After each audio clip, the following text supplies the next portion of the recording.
ഈ വരുന്ന 27 ഫ്ലിപ്കാർട്ടിൻ്റെ ബിഗ് ബില്യൺ ഡേയ്സ് ആമസോണിൻ്റെ ഗ്രേറ്റ് ഇൻവെസ്റ്റൊക്കെ സ്റ്റാർട്ട് ചെയ്യാനായിട്ട് പോകുന്നത്. ആൻഡ് ഈ ഒരു സെയിലിൽ നിന്ന് വാങ്ങാൻ ആഗ്രഹിക്കുന്ന കുറേ പേരുണ്ട്. ആൻഡ് ഈ ഒരു സെയിൽ വാങ്ങാൻ ആഗ്രഹിക്കാനുള്ള കാരണം എന്താണെന്ന് വെച്ചാൽ അത്രയും ഓഫേഴ്സാണോ, അത്രയെന്ന് പറഞ്ഞാൽ അത്രയും ഓഫേഴ്സാണ് ഈ രണ്ട് സെയിലിൽ നടക്കുന്നത്. എന്നാൽ ഈ ഓഫറിനൊക്കെ പുറമെ പല ചീപ്പ് കളികളും പല പ്രശ്നങ്ങളും പല കുരുക്കുകളും ആ ഒരു സെയിലുണ്ട്. അതെന്തൊക്കെയാണ് ഏതൊക്കെയാണെന്നൊക്കെയാണ് ഞാൻ ഈ ഒരു വീഡിയോയിൽ പറയാനായിട്ട് പോകുന്നത്. ആൻഡ് ആ ഒരു കാര്യങ്ങളൊന്നും ശ്രദ്ധിച്ചില്ല എന്നുണ്ടെങ്കിൽ നല്ല 8ൻ്റെ പണിയായിരിക്കും നിങ്ങൾ ആ സാധനം വാങ്ങിക്കഴിഞ്ഞാൽ കിട്ടാൻ പോകുന്നത്. പിന്നെ കുറച്ച് 3-4 കാര്യങ്ങളാണ് പറയുന്നത്, കറക്റ്റ് ചെയ്യുക. ഒട്ടു സമയങ്ങളിലെ നേരെ വീഡിയോയിലായിട്ട് കിടക്കാം. സോ ഫസ്റ്റത്തെ റൂൾ എന്താണെന്ന് വെച്ചാൽ എല്ലാ ഓഫറുകളും ഓഫറുകളല്ല. ഈ ഒരു കാര്യം മനസ്സിലാക്കിയാൽ തന്നെ പകുതി രക്ഷപ്പെട്ടു. കാരണം പല ഓഫറുകളുടെ പേരിൽ പല തട്ടിപ്പുകളാണ് ഈ രണ്ട് സെയിലിൽ നടക്കുന്നത്. ഇപ്പോൾ നോർമലി സെല് ചെയ്യുന്ന പ്രൈസ് തന്നെ ആയിരിക്കും ഈ ഒരു ഓഫർ ടൈമിൽ സെല് ചെയ്യുന്നത്. പക്ഷേ നമുക്ക് മനസ്സിലാവില്ല, ആ ഒരു ഓഫറിൻ്റെ പേജിലൊക്കെ ഇട്ടിട്ട് ഹൈക്ക് ചെയ്ത് കാണിക്കും. ദിസ് ഇസ് എൻ ഓഫർ എന്നുള്ള രീതിക്ക് കാണിക്കും. അപ്പോൾ നമ്മളെന്ത് വിചാരിക്കും, ഇത് നല്ലൊരു ഓഫറാണ്, ഇത്ര % ഡിസ്കൗണ്ട് എന്നൊക്കെ പറഞ്ഞ് നമ്മൾ എടുക്കും ചെയ്യും. കാരണം MRP വെച്ചിട്ടായിരിക്കും അവർ ഡിസ്കൗണ്ട് ചെയ്തിരിക്കുന്നത്. MRP വെച്ചിട്ട് ആരും ഒന്നും ഒരു സെയിലിലോ അല്ലാതെ തന്നെ ഒരു ഓൺലൈൻ വെബ്സൈറ്റിലോ ഒന്നും സെയിൽ ചെയ്യാറില്ല. ഈ ഒരു ഓഫറിൻ്റെ പേരിൽ പല തട്ടിപ്പുകളും വന്ന് ചാടാണ്ടിരിക്കുക. ഇതൊക്കെ ചെക്ക് ചെയ്യാനായിട്ട് ഇത് ഓഫറാണോ, റിയൽ ഓഫറാണോ എന്നുള്ള കാര്യം മനസ്സിലാക്കാൻ ഞാൻ ഒരു ആപ്പ് പറഞ്ഞുതരാം. ഇപ്പോൾ പ്ലേ സ്റ്റോറിലൊക്കെ കിട്ടുന്ന ഒരു ആപ്ലിക്കേഷനാണ്. ഇതിലേക്ക് ട്രാക്ക് ചെയ്യാൻ പറ്റും. അപ്പോൾ എന്താണ് ചെയ്യേണ്ടത് വെച്ചാൽ ഞാൻ ഡിസ്ക്രിപ്ഷനിൽ എവിടെയെങ്കിലും ലിങ്ക് കൊടുക്കാം, നിങ്ങൾക്ക് ഒന്ന് ജസ്റ്റ് ഡൗൺലോഡ് ചെയ്യാം. എന്നിട്ട് നിങ്ങൾ എന്താണ് വാങ്ങാൻ ആഗ്രഹിക്കുന്നത് ആ ഒരു പ്രൊഡക്റ്റ് ഉണ്ടല്ലോ അതിൻ്റെ ലിങ്ക് എടുക്കുക. ഒരു ഓപ്പൺ ചെയ്തിട്ട് ആ ഒരു വെബ്സൈറ്റ് അല്ല എന്നിട്ട് ഫ്ലിപ്കാർട്ട് ആമസോൺ ഓപ്പൺ ചെയ്തിട്ട് ആ ഒരു ഷെയർ ബട്ടൺ നിൽക്കുകയാണെന്നുണ്ടെങ്കിൽ നിങ്ങൾക്ക് ആ പ്രൊഡക്റ്റിൻ്റെ ലിങ്ക് കിട്ടും. ആ ലിങ്ക് നിങ്ങൾക്ക് നേരെ ഈ പറഞ്ഞ ആപ്ലിക്കേഷനിൽ പേസ്റ്റ് കൊടുക്കുകയാണെന്നുണ്ടെങ്കിൽ എന്താണ് എത്രയാണ് ശരിക്കത്തെ പ്രൈസ് എന്നും കാര്യങ്ങൾ ഓഫറാണോ എന്നൊക്കെ കാര്യങ്ങളൊക്കെ മനസ്സിലാവും. ആ ഒരു ട്രാക്ക് ഹിസ്റ്ററി ഉണ്ടാക്കി ഇന്ന് ഇത്ര ദിവസം എന്തായിരുന്നു പ്രൈസ്, ഇത്ര ദിവസം ശേഷം എന്താണ് കറക്റ്റ് പ്രൈസ് എന്നൊക്കെ നിങ്ങൾക്ക് മനസ്സിലാവും. ആൻഡ് ഈ ഒരു പ്രൈസിൻ്റെ കാര്യത്തിൽ തന്നെ വേറെ പ്രശ്നമുണ്ട്. എന്താണെന്ന് വെച്ചാൽ ഈ ഒരു ടൈം ഉണ്ടല്ലോ, ഒരു ഓഫറിന് 27-ാം തീയതിയാണെന്ന് ഓഫർ പറഞ്ഞു സ്റ്റാർട്ട് ചെയ്യുന്നു പറഞ്ഞു.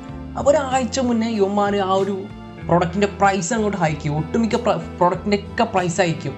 15,000 രൂപയുടെ ഫോണാണെന്നുണ്ടെങ്കിൽ 16,000 17,000 രൂപയാണ്ടാക്കും. എന്നിട്ട് ഒരു ഓഫർ ടൈം ആകുമ്പോൾ നൈസായിട്ട് കുറച്ചിട്ട് അതൊരു ഓഫറാണെന്നുള്ള രീതിക്ക് എന്താവും ആളുകളുടെ തലയിൽ കെട്ടി വെക്കും. ഈ ഒരു പ്രശ്നത്തിലൊന്നും ചെന്ന് പെടാണ്ടിരിക്കുക. നേരത്തെ പറഞ്ഞ പോലെ കറക്റ്റ് ആ ഒരു പ്രൊഡക്റ്റിൻ്റെ പ്രൈസ് ട്രാക്ക് ചെയ്യുക. നിങ്ങൾ വിചാരിക്കുന്ന വാങ്ങാൻ ആഗ്രഹിക്കുന്ന പ്രൊഡക്റ്റിൻ്റെ പ്രൈസ് ട്രാക്ക് ചെയ്യുക. പിന്നെ രണ്ടാമത്തെ കാര്യം എന്ന് വെച്ചാൽ കറക്റ്റ് ഒരു ലിമിറ്റഡ് സ്റ്റോക്ക് ഒരു ഓഫർ പ്രൊഡക്റ്റുകൾ ഉണ്ടാവുള്ളൂ. ഇപ്പോൾ ഒരു ഐഫോണാണ് വയ്ക്കും. ഐഫോണിൻ്റെ ഇപ്പോൾ 12 സീരീസ് 12-ൽ 35,000 രൂപയ്ക്കാണ് ഓഫറിൽ കൊടുക്കുന്നത്. 30,000 രൂപ എന്നൊക്കെ പറഞ്ഞാണ് ഓഫറിൽ വന്നിരിക്കുന്നത്. എന്നാലും കറക്റ്റ് ആ രാത്രി 12 മണി ഉണ്ടല്ലോ, ആ സെയിൽ സ്റ്റാർട്ട് ചെയ്യുന്ന ടൈമിൽ ആ ഒരു ടൈമിൽ 1000 15,000 അത്ര കുറച്ച് വളരെ തുച്ഛമായിട്ടുള്ള ഒരു പീസസേ ആ ഒരു ഇതിനുണ്ടായിരിക്കുള്ളൂ, ആ ഒരു പ്രൊഡക്റ്റിന് ഉണ്ടായിരിക്കുള്ളൂ. അത് കഴിഞ്ഞ് കഴിഞ്ഞാൽ പിന്നെ ആ പ്രൈസ് കൂടുകയും ചെയ്യും, ആ ഒരു കറക്റ്റ് സ്റ്റോക്ക് കിട്ടുകയില്ല. അപ്പോൾ എന്താ ചെയ്യേണ്ടത്, ആ ഒരു സ്റ്റാർട്ട് ചെയ്യുന്ന ടൈമിൽ 26-ാം തീയതി രാത്രി 12 മണി 26-ാം തീയതി രാത്രി 12 മണി 27-ാം സ്റ്റാർട്ട് ചെയ്യുന്ന പറയുമ്പോൾ 26-ാം തീയതി രാത്രി 12 മണിക്ക് നിങ്ങൾ നേരെ ഫ്ലിപ്പ് ഓപ്പൺ ചെയ്യുക, വാങ്ങേണ്ട പ്രൊഡക്റ്റ് നൈസായിട്ട് വാങ്ങുക. അപ്പോൾ ആ ഒരു കറക്റ്റ് 35,000 രൂപയ്ക്ക് കിട്ടും. അത് നേരെ വിളിക്കാൻ കാത്തിക്കുകയാണെന്നുണ്ടെങ്കിൽ അത് കിട്ടില്ല. അതിന് 35,000 രൂപ ഉള്ളത് 38 39 ആവും. പിന്നെ ആ ഒരു നോർമൽ പ്രൈസിൽ വെച്ച് വാങ്ങേണ്ടി വരും. അതിൽ ചെയ്യാൻ പറ്റുന്ന വേറൊരു കാര്യം വെച്ചാൽ പ്ലസ് ഓർ പ്രൈം മെമ്പർഷിപ്പ് എടുക്കുക. ഫ്ലിപ്പിലായാലും ആമസോണിലായാലും അതിനനുസരിച്ചുള്ള പ്ലസ് മെമ്പർഷിപ്പ് ഉണ്ട്. സോ അതെടുത്തിട്ട് 26-ാം തീയതി അങ്ങനെയാണെന്നുണ്ടെങ്കിൽ 25-ാം തീയതി രാത്രി 12 മണിക്ക് കിട്ടും. 26-ാം തീയതി ഏർലി മോർണിംഗ് സാധനം കിട്ടും. അതാവുമ്പോൾ കുറച്ചും കൂടെ സ്റ്റോക്കുകൾ ഉണ്ടായിരിക്കും ആൻഡ് കിട്ടാനുള്ള ചാൻസസും കൂടുതലാണ്. പിന്നെ മെയിനായിട്ട് കാര്യം എന്ന് വെച്ചാൽ ഇപ്പോൾ ഒക്കെ കഴിഞ്ഞ് പ്രൊഡക്റ്റ് ഐറ്റം കിട്ടി ഡെലിവറി ആയി, ഡെലിവറി ബോയ് കൊണ്ടുവന്ന് തന്നെ ആ ഒരു സമയം ഉണ്ടല്ലോ, അവിടെ മുതൽ ഒരു ക്യാമറ ഓണാക്കുക, മൊബൈലിൽ ക്യാമറ ഓണാക്കിയിട്ട് റെക്കോർഡ് ചെയ്യുക. കാരണം അവർ കിട്ടുന്ന സാധനം ഒറിജിനൽ ഫോണാണോ ഒരു ഡിവൈസ് ആണോ എന്ന് ഒന്നും പറയാൻ പറ്റില്ല. കാരണം കഴിഞ്ഞ പ്രാവശ്യം എന്ന് പറഞ്ഞാൽ കല്ലും സോപ്പൊക്കെയാണ് ഐഫോണിൻ്റെ ബോക്സിലൊക്കെ വന്നിട്ടുണ്ടായിരുന്നു. സോ കറക്റ്റ് ആ ഒരു വീഡിയോ റെക്കോർഡ് ചെയ്ത് വെക്കുക. അങ്ങനെയാണെന്നുണ്ടെങ്കിൽ നമ്മളെ കയ്യിൽ ഒരു പ്രൂഫ് ഉണ്ടായിരിക്കും. ആ വീഡിയോ ഒരു കാരണവശാലും പോസ്റ്റ് ചെയ്യരുത്, കട്ട് ചെയ്യരുത്. ആ ഒരു സിംഗിൾ ഷോട്ട് വീഡിയോ ആ ഒരു ഡെലിവറി ബോയ് കൊണ്ടുവന്ന മുതൽ നമ്മൾ ആ ബോക്സ് പൊളിച്ച് ആ ഒരു ഫോൺ അല്ലെങ്കിൽ ഒരു സംഭവം ഓണാക്കുന്നവരെ വീഡിയോ റെക്കോർഡ് ചെയ്യാം.